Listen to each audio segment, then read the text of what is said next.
When they grow big and tall, that's an opportunity to not only harvest the leaves off of the plant, but if they are growing additional stems off the sides like this, you can cut that off and insert that into some soil to grow, guess what?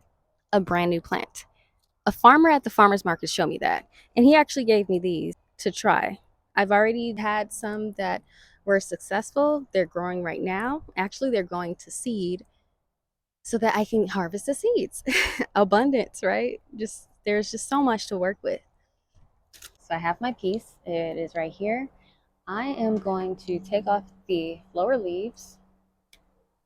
And I'm doing that because the plant will have more energy to focus on root development and not leaves. Just gonna dig a little hole, put that on in there. All right, it's leaning, but so is its mom.